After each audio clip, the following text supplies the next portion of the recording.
Hi friends, welcome to my YouTube channel. जंग से किसी भी देश का या फिर किसी भी एक इंसान का भला कभी नहीं हुआ है। जंग से जो है हमेशा नुकसान ही होता है, चाहे वो किसी देश की बात करें हम, या किसी परिवार की बात करें, या फिर किसी इंसान की बात करें। तो हमें जो है यही कोशिश करनी चाहिए और हमारी सरकारें जो है यही कोशिश करती हैं कि बिना जंग के जो है बैठ के मामले को सुलझाया जा सके। इसी में सभी की भलाई होती है।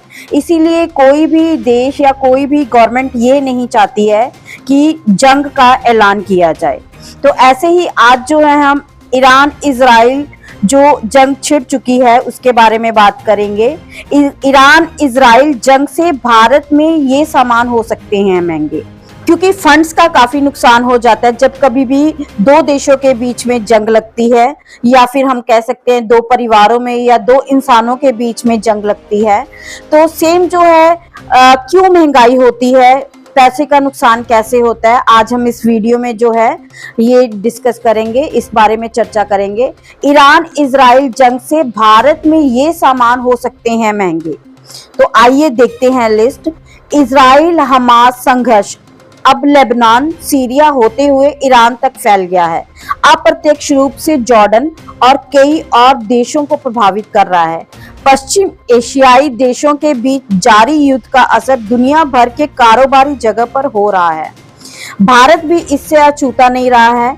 शोध संस्थान ग्लोबल ट्रेड रिसर्च इनिशिएटिव के अनुसार कहा कि संघर्ष पहले से ही इजराइल, जॉर्डन और लेबनान जैसे देशों के साथ भारत के व्यापार को नुकसान पहुंचा रहा है।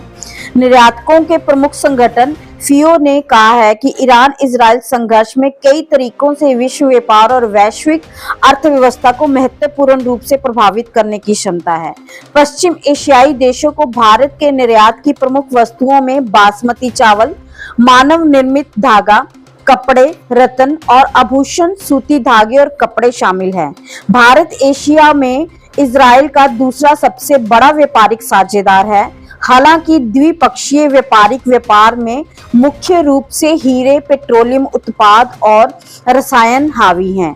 हाल के वर्षों में इलेक्ट्रॉनिक मशीनरी और उच्च तकनीक वाले उत्पादों, संचार प्रणालियों और चिकित्सा उपकरणों जैसे क्षेत्रों में व्यापार में वृद्धि देखी गई है। इजराइल, ईरान और रूस यूक्रेन युद्ध के चलते इन सामानों और इनसे जुड़े प्रोडक्ट्स के दाम जो है भारत में बढ़ सकते हैं। निर्यातकों का कहना है कि पश्चिम एशियाई क्षेत्र में संघर्ष बढ़ने से पहले से ही ऊंची लॉजिस्टिक्स लागत और बढ़ने के साथ ही कच्चे तेल, इलेक्ट्रॉनिक्स और कृषि जैसे क्षेत्रों में व्यापार को नुकसान पहुंच सकता है। उन्होंने कहा कि युद्ध में सीधे तौर पर शामिल देशों को निर्यात के लिए बीमा लागत की भी बढ़ सकती है, जिसका भारतीय निर्यातकों की कार्यशील पूंजी पर असर पड़ेगा। जनवरी-जुलाई 2024 के दौरान संघर्ष से सीधे प्रभावित देशों के साथ भारत के व्यापार को महत्वपूर्ण चुनौतियों का सामना करना पड़ा है। GTRI के संस्थापक अजय श्रीवास्तव ने कहा है, इजराइल के निर्यात में 63.5% की भारी गिरावट आई है।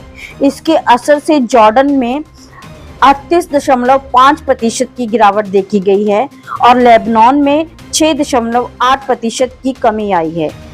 अक्टूबर 2023 में शुरू हुआ इजराइल हमास संघर्ष अब लेबनान, सीरिया तक फैल गया है और अप्रत्यक्ष रूप से जॉर्डन और ईरान को प्रभावित कर रहा है। तो इससे जो है यही समझ आता है कि कोई भी जंग, युद्ध जो है वो शुरू करना बहुत ही कह सकते हैं हम घाटे का सौदा है। तो जो भी मुद्दे होते हैं उन पर जो है बैठ के ही जो है समझौता कर लेना चाहिए।